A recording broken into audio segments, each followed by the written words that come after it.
Conquer Local. Come on, George, I'm happy to be here.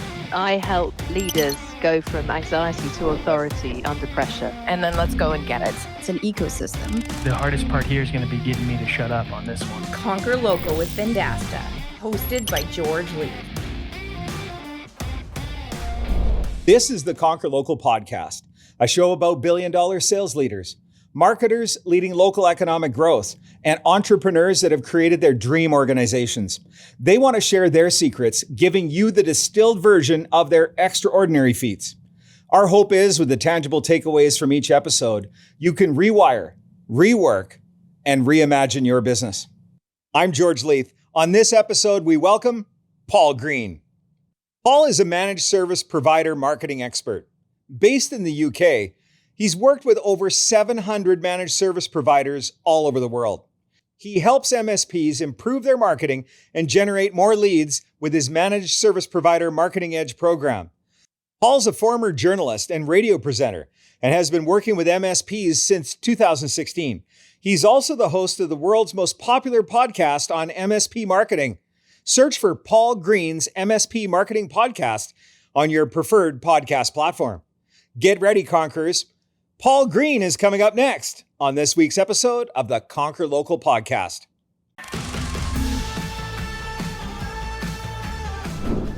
Paul Green joining us from England. Hello, Paul. How are you? Good evening. Thank you very much for having me on the show. I'm good. How are you doing today? I'm doing quite well. We're excited to learn from you today. You are in the managed service provider business, and your business is Managed Service Providers Marketing Edge, and you've got it right there on the windsock. I should also note, Paul is a former radio broadcaster like myself. So True? What stations did you work on, George? Well, you wouldn't know them because it was in small market Canada radio. But how about you? You wouldn't know them because it was in small market England radio. Well, there you go. See, we're lined up. High expectations on this show. We got two former radio broadcasters. We're big fans of the managed service provider space. I began to get educated on that space 4 or 5 years back. But, when you look at it, we've, since technology started to invade our lives, we've needed a professional to help us. It didn't quite work out very well for individuals or businesses in putting all this together. And, the one thing we know about managed service providers, they're great at what they do. And marketing might not be the main component of what they do. So you're there to help them is what I'm reading into the name of your business. Tell us a little bit about how MSP Marketing Edge started, and we have your background. You're in the media business, but give us the evolution of your company. Yeah, sure. Thank you. So I did my 10 years as a radio presenter, which, as you'll remember, George, is great fun while you're in it, but it gets tiring eventually, doesn't it? And you look for something else. So in 2005, I had an entrepreneurial seizure. And if you've ever read, what's the book? Michael Gerber's book, The E-Myth Revisited. Yeah. He talks about the entrepreneurial seizure, where once you've got this idea in your head and your heart that you should be your own boss, you have to act on that. So I did in 2005, and I started a public relations company, which was terrible. And then we were a general marketing company, which was awful. And then I discovered the power of niching. And I discovered that if you focus all of your efforts on a very, very, very thin vertical, then what happens is your own marketing gets multiplied. You can reach more people with less effort, and you can charge more money. And you may have heard the phrase that the riches are in the niches, and they absolutely are. So I built up a business based in the UK. We were a marketing agency. We were working with optometrists, veterinarians, and dentists. And we were doing around about £1 million a year, which is not massive, but for something that, I'd started in my bedroom, I was quite happy with. And then I sold that in 2016.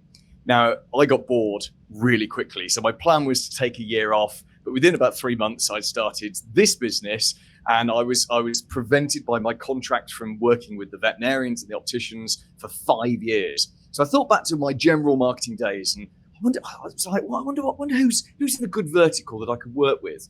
And I remember that I used to enjoy working with IT people, because as you said, they're great technicians. They love their technology. They're genuinely nice people to work with.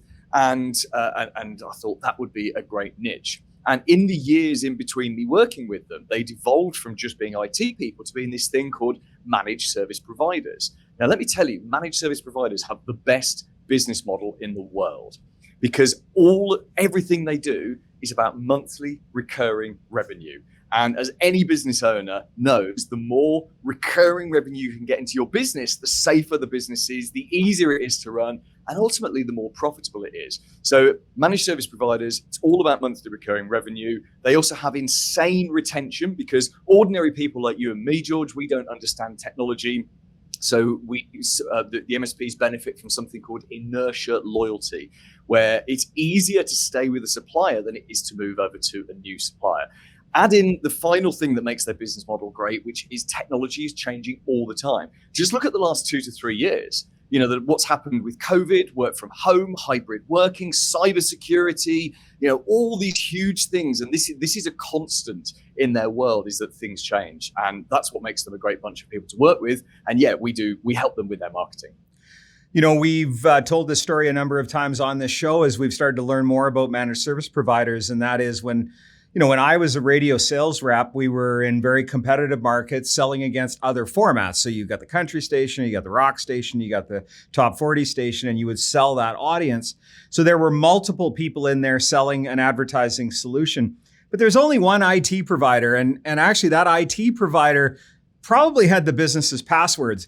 And I just don't think you get more trust than that. If you have somebody that you actually give your passwords and usernames to, especially in today's day and age. And that's what we're seeing in the managed service provider space, is that level of trust is so high. Are you seeing in the UK what we're seeing in North America, where MSPs are starting to, not just put in the routers and set up the networks, but they're also starting to enable e-commerce and connect inventory systems and, stepping a little bit outside of that comfort zone of, the pipes and roads and the hardware, and starting to get into more of the software components and really trying to solve more problems?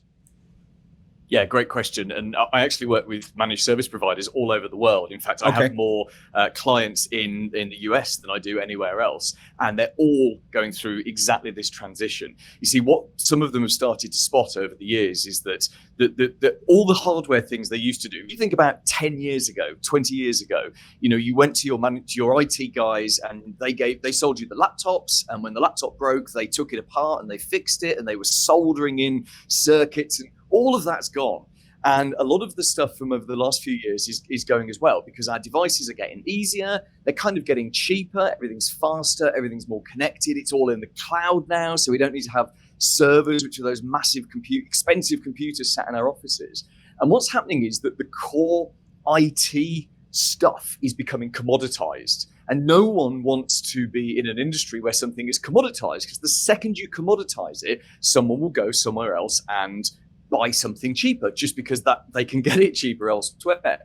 So you're absolutely right. The switched on managed service providers realize that they've got this immense trust relationship with their clients. Because if someone trusts you, not just with all the passwords, but all the data, and they trust you with stopping the cyber criminals from getting in and stealing that data, then they also trust them with other things, like other computer things. I put computer things in speech marks there, but things like their website, things like other sides of their marketing. And all the switched on managed service providers I'm working with, they're constantly adding new services and looking for great providers who can provide marketing services, who can provide other services that they can sell on to their clients. If I know one thing about technical folks, though, they've got to make sure that it works. Like they're not going to adopt something new, put it in front of their best customers if it doesn't work. They might, and I have a really good friend from the radio engineering days that I'm still friends with, and I'll phone him for advice. And he'll be like, oh, I've been using this thing for 18 months.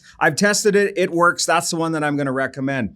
How's that working out for managed service providers in a space that changes so dramatically as digital marketing? That's an adjacency that we all see. Managed service providers are trying to jump in there, but I found that they really have to have a high level of trust to be able to offer a new solution to a customer. Do you see the same thing? Completely. And of course, their world is full of change. There's more change happening in technology than there is in digital marketing. So I think their mindset towards change is quite different to normal business owners, because they're used to things changing and moving on and accelerating and a better solution coming around. But you're absolutely right. What most managed service providers will do is throw themselves into a solution, literally get hands-on with it and try it out themselves before they're comfortable with it, before they're ready to recommend it.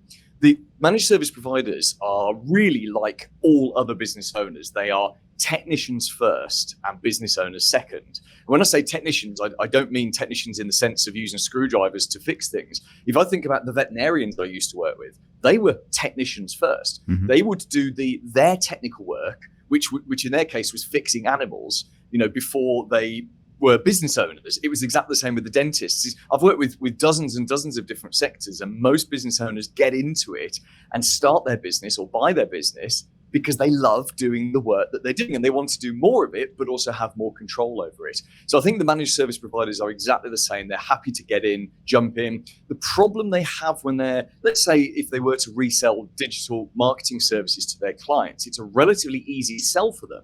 The problem they have is understanding, is this good marketing? One of the reasons my business exists, and we work with 700 managed service providers around the world, is because most managed service providers don't understand marketing. They don't do a lot of marketing, and therefore it's very hard for them to judge, is this good marketing or is this not? So when you're working with these managed service providers, I remember when I was getting introduced to the space, we went to some conferences, we met some people who are like, oh, managed service providers are horrible at marketing. And I'm like, yeah, everybody's horrible at marketing. I've been in this business for 35 years. It's not like there's one industry that's really good at. Maybe auto dealers are probably on the cutting edge of marketing of all businesses. So when you're working with managed service providers, you teach a 3-step program. Could you walk through those 3 steps that you've determined through, you're working with 700 of them all around the world. You are a leading expert. I'd love to get those 3 steps in your methodology. Yeah, sure. And the exciting thing is these 3 steps are perfectly valid to most B2B service businesses. So you wouldn't use these for e-commerce. You certainly wouldn't use it for B2C, business to consumer, but any B2B service business can use this strategy. Now, you mentioned cutting edge there, George. This is not cutting edge. This is good, solid, basic marketing. Because my experience is for businesses that don't really do any marketing other than a bit of networking and a few referrals now and again, they need to get the basics right first. So let me tell you what the 3 steps are, and then I'll just dive into some detail. The first step is you build yourself multiple audiences of people to listen to you. The second step is you then build a relationship with those audiences. And the third step is you commercialize that relationship. So let's go back up to the top, build multiple audiences. This is about, when you and I were in radio, and I'm looking at you now, George, and I'm thinking you must be sort of mid-40s, something like that. So, you are amazing. You're my favorite guest ever. Thank you.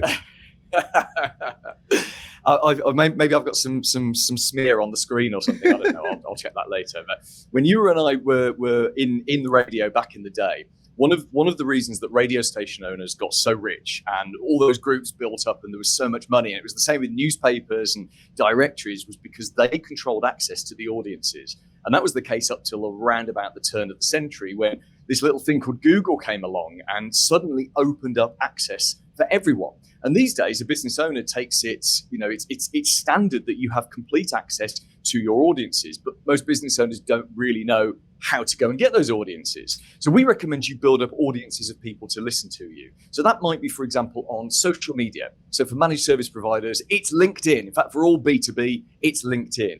You might use Facebook because Facebook is the everything. Is the everyone app. I say everyone until you get to about 30. Obviously, the under 30s are not using Facebook so much. You might use Instagram if you were targeting people who use Instagram for their own marketing. So restaurant owners, retailers, they're using Instagram to reach consumers. You might use, a podcast is a great example of an audience. A YouTube channel is a great example. Email marketing, having an email database, that's a great example. So there are dozens of different audiences that you can build up. For most businesses, if they're just putting in their early basic marketing building blocks, just go for 1 or 2. And that would certainly be your email database, because you have control over that, complete control. And then maybe you do LinkedIn or maybe Facebook or the social media network where most of your prospects are hanging out. So that's that first step, build multiple audiences. The second step is to build a relationship with them. And that's just done through great content. You take content that's both educational and entertaining. We put these two together and we call it edutainment. We don't try and sell to people. We just teach them. We teach them about our specialist subject. So that's what I'm doing here. I'm edutaining, or I'm attempting to edutain the wonderful audience of this podcast about marketing. And that's my way of starting to build a relationship. Now, it's a tiny, tiny, tiny relationship. This isn't the kind of relationship where people are going to be clapping you in the street and going, woo, woo, woo, you're the man. But what happens is at the point they're ready to buy, or they're nearly ready to buy, they are slightly more aware of you than all of your competitors. You know, if someone, for example, has followed you on LinkedIn, commented on one of your posts, perhaps had a message from you on LinkedIn, perhaps they've seen your LinkedIn newsletter, maybe they've watched your podcast, or they've seen a couple of your YouTube videos, they've opened 2 or 3 emails from you, maybe even you sent them a printed newsletter in the post. We call these multiple touch points. And if someone has been touch pointed by you a number of different times across a number of different platforms, at the point they're ready to buy, you are pretty much guaranteed a place at the table. You're not guaranteed a sale, but you are pretty much guaranteed a place at that table. And that leads me on to the final step, which is to commercialize your audiences. That is about making sure you get the timing right. Now, this is key to remember. People only buy when they're ready to buy. Doesn't matter what you sell, you cannot make someone buy when they are not ready to buy. Now, for managed service providers, that's a window of about 2 weeks every 5 to 7 years, because people stick with their managed service provider for years and years and years. But in other industries, it will be a much shorter window.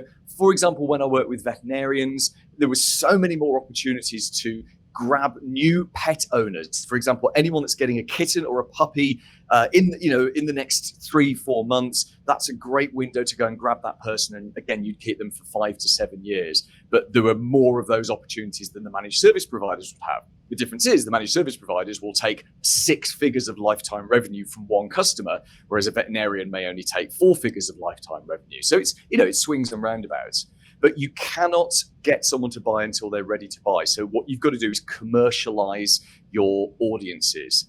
For the managed service providers, and this would work for lots of B2B businesses, I say you have to have someone in your business picking up the phone and making outbound phone calls. Now, let's not call this cold calling, because it's not. It's slightly warm calling, because they're calling the people who you're connected to on LinkedIn. They are calling your email database. They're calling people in your audiences. This is a great job, by the way, for a back-to-work mom. This is not really a sales job at all. This is a relationship-building job. So a back-to-work mom, her kids have gone to school. She's looking for something 2 to 3 hours a day, 2 to 3 days a week. This is the perfect job for her. Work from home, use your VoIP system, and just call your audiences. And the goal for this back-to-work mom is not to sell. It's not to do anything. It's just to find out, is this the right time? And she does that by asking open questions. In fact, she asks the people she's calling about their favorite subject. George, what's everyone's favorite subject? Of course, Paul, it's themselves.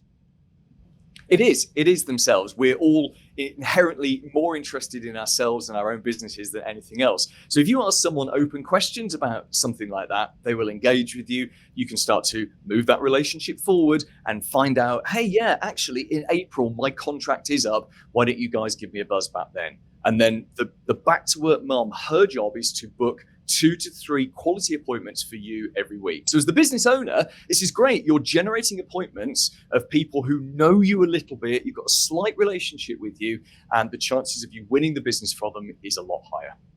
Well, I love the way that you articulated those 3 steps, because I find a lot of organizations, they will, they're focused on the bottom line or the top line revenue, and they say, we need sales training. And I'm like, okay, you might need some sales training, but actually you need to build a funnel. You need to build a pipeline. You need to really look at your customer journey. And you identified that top of funnel component, building out the audience, multiple touch points, meet the audience where they are, educate, not sell. But then I love that idea of the back to work mom. There is an opportunity there to book an appointment. And when you introduce that to an organization, how hard is it to sell that concept to them? Because it seems, I don't see a lot of that when we're out talking to businesses where they've figured that one out. No, it is a hard sell. But to be fair, everything I talk about with my clients is a hard sell because they're not doing marketing. You know, if they were good at marketing, then they wouldn't need someone like me. Or indeed any of the other great marketing providers out there. The thing that I've seen, and I've been a business owner for 17 years across a couple of different businesses. The thing I've seen again and again and again is the business, whatever the sector, wherever you are in the world, the business that gets good at marketing first will dominate that marketplace. Let me say that again because it's so important. The business that gets good at marketing first will dominate that marketplace. And it doesn't matter if you've got bigger, richer competitors. It doesn't matter if you're in Los Angeles or whether you're in small town Nebraska. None of that matters. It's exactly the same wherever you are. You've got to get good at marketing before someone else. When I say getting good at marketing, I don't mean all the super clever digital cutting edge stuff. You've just got to get the basics right. Don't get me wrong, the cutting edge digital stuff and all the good services that you can buy, those things make your life a lot easier. But it's about getting those fundamentals right. I see this with managed service providers. There was a veterinarian I once worked with in a tiny market town near Oxford in England. And this was a few years back. And he literally, it was like a 2 veterinarian practice. So there were 2 of them that worked there. And they literally dominated their area just by getting good at marketing. And there was one particular tactic they used. I don't know if it would work anymore because it's about 5-7 years on, but he got good at Facebook groups. So he set up a Facebook group, which was Ask a Banbury Vet. So the town was called Banbury. Ask a Banbury Vet. And he had something like 5,000 pet owners in his area, many of whom weren't his clients. And they joined that group and they could ask the vet a question. Now, in the UK, there are actual laws that stop veterinarians from doing certain things. But he found a way to operate within the laws. And what he did was he built an immense amount of trust with these thousands and thousands of pet owners. And then what he did, and this was the smartest thing, this was the commercializing the audience thing. Every 2 months, he would announce that his veterinary practice was now open for new clients. And they only had 20 places for new clients. Guess how many new clients they signed up in a month? They sold out every time. Every time. And it wasn't 20. They would take on 200, 300, 400 every single time. So there was literally a waiting list. There was a queue. Then he went a step even further and he said, you cannot join our practice unless you do these 5 things. I forget what they were, but one of them was joining their monthly recurring revenue scheme. Another one was you had to have insurance. And it was essentially, he was getting rid of the bottom 20% of the market that he didn't want to be a client. He put the prices up. He insisted that they spend this much money. They had to operate to his rules and not their rules. And it has a happy ending because he then sold his business and went on to work for the company that bought that business, helping them to do that in other places around the UK. Now, there was nothing, John was the name of the veterinarian that did this. Nothing special about John. He's a great veterinarian. He's a great business owner. But what he did was he got good at marketing before all of his competitors did. And he literally wiped the floor with them.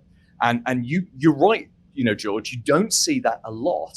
And that's the opportunity. For every single business owner listening to this right now. This is the opportunity. Get good at marketing before someone else does. Paul, you have a wealth of knowledge. What advice would you give to someone that is looking to pursue a career in marketing or sales?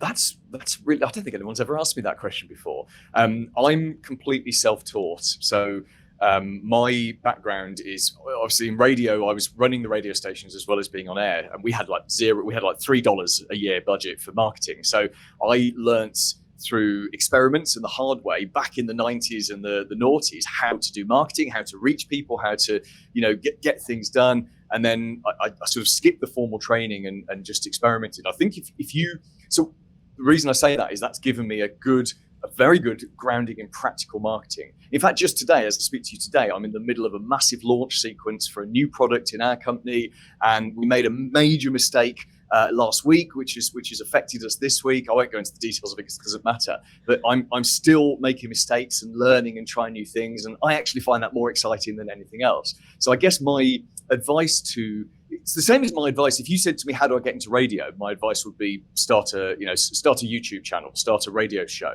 If someone wants to be a writer, it's like, right, there are no barriers to writing anymore. You can publish everywhere. There are platforms everywhere to publish. So if you want to get into marketing, market. You know, if I was going to hire a marketer tomorrow and I was looking at a 21-year-old's resume, I'd look at it and say, well, what marketing have you done? What did you start? My daughter is 12 and listens to me bang on about marketing all the time. And like 3 months ago, she started her own shop on Etsy.